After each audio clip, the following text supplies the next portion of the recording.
moving on to the breaking news, and pretty much all everyone's talking about right now, which is exciting. And that is that Zach Lomax has, officially been released, or is going to be released at the end of the year.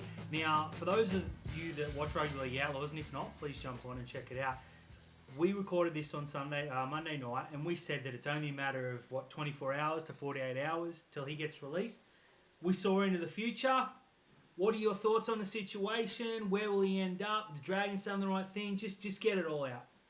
Well, I think the Dragons, in releasing the statement, have covered all areas for them. So they've said that we will release him at the end of 2024, and we're not paying a single cent on his contract for the remaining 2 seasons. So it's on you to negotiate with Zach whether he's going to take a pay cut or you're just going to pay him what he's owed. I think the NRL would step in and say, he had a contract, he's asked for a release, you're going to have to pay as close to possible that you can for him. And they've said that he's with us for 2024, however, we will take a player swap. So I think what you're going to see is Zach Lomax sign with the club in probably the next week, maybe 2 weeks, but say it's in a week. There's a story on there's a story floating around that he's meeting with Parramatta tomorrow. I dare say he's going to meet with Melbourne. And there's a couple of other teams that, he would just get the feelers out there to see what, is available to him. But then when he's signed with that club, that's when they can then go to them and say, okay, well, we've got him for 2025. We want him for 2024. What do we have to give up? And if a deal can be struck, the Dragons come out with a couple of players. And if not, they've got money in their cap for next year. Now, it's apparently $850,000. They're not going to have the full amount because they have to sign a replacement. But this now gives them the opportunity to, let's just go on hypothetical because the talk around town is he's going to sign with Parramatta. They can go to Melbourne and say, well, we'll take Nass off your hands. We've got some money for this year if you want to give him to us now. They can go to Penrith and go to Sania Taruva and say, look, I know you want to play fullback. We've got a pretty handy fullback, but we can pay you like a fullback to play on the wing, or you can chance your hand in the centres, whatever you want to do. They can go to Kaoliro, who had his second game on the weekend. That's 2 class games that he's now played in NRL, and say, Cronulla can't give you the money that we can. We've got a wing spot definitely open. You fight with Jack Bird. And I think with Kaoliro, because he's got that hunger, he would probably go and win that fight with Jack Bird.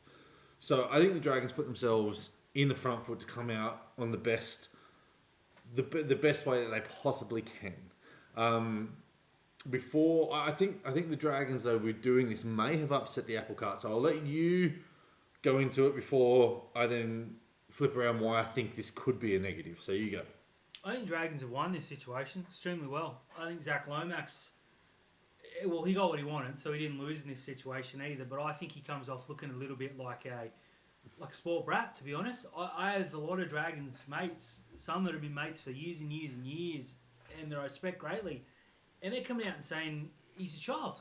He's throwing his toys out of the cot. He's not willing to fight for a spot. He's getting paid almost $1 million to play on the wing. I think he's played his best football in probably 2 seasons. And I think if he stays under Shane Flanagan, he will play his best football. I think the Dragons have done exceptionally well. They've said, well, we got him for the end of the year, then he's not our problem anymore. They can go and recruit with his money. They can put the money, which I think $850K for a centre is ridiculous. They can go put that into a position they need, and they need plenty. I think moving him on is great. I don't think he'll see the season out at the Dragons, but they're in a great spot where they can sit back and say, we like that player, you've offered it, but no thank you. And Lomax has just got to lump it on the wing because he's got what he wanted. He can't go back and go, look, thanks, but actually I want to go now. Shane Flanagan's going to sit back and say, cool, I'll have Parra on him, I'll have Wormu Greg, that young kid. He's playing pretty well. We'll have him. Got any forwards? I know your New South Wales Cup team's not going great. Some stars. We'll have those 3, thank you. And if Parra say go away, well, you can have him next year. Yep. I think the Dragons have played this exceptionally well. I don't think Lomax has played it well at all, but he got what he wanted, so I suppose he won in the end. So that there leads me to 2 things, right? One, I don't think Lomax has played this very well, and you said it comes across like a sport brat, a baby. Outside of Brian Toto, there hasn't really been an outstanding New South Wales winger, and you could probably have thrown Zach Lomax's name in there because Josh Addo-Carr's not been in good form, and Stephen Crichton plays his best football in the centres. You can't go and chuck him on the wing, and Campbell Graham's injured, and there's all these possibilities, and people are throwing up all these names. But the name that you probably need to look at is the goal kicking winger in Zach Lomax. Mm-hmm. He was playing sensational football, right? If I was being paid $850,000 to go and stand out on the wing, which is a much better position in today's game than in the centres, sweet as, happy days. The other thing though with the Dragons, they've succumbed to his release so quickly. Ben Hunt has been trying to get out of that club for 2 years now.